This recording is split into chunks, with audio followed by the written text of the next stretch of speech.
শর্ষিনা দরবারের মাজারের সেই এরিয়া, বাংলা ভারতের সেই মহান অলি কুতুব, পিছনে হাফিজি মাদ্রাসা, হোস্টেল এবং সম্মানিত পীর মাশায়েখদের মাজার। পবিত্র কোরআনুল কারীমের তেলাওয়াত চলছে।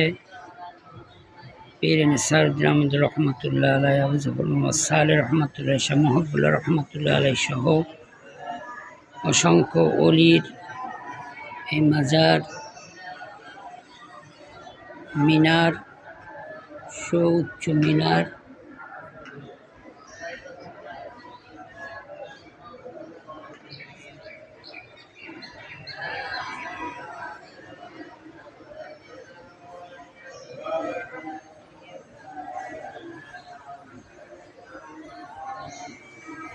আল্লাহ রাব্বুল আলামিন এই দরবারের সম্মান ইজ্জত রক্ষা করুক এবং মানুষকে সুন্নিয়ত লাইনে এই দরবারের সাথে সম্পৃক্ত রাখুক। আসসালামু আলাইকুম ওয়া রাহমাতুল্লাহি ওয়া বারাকাতুহু।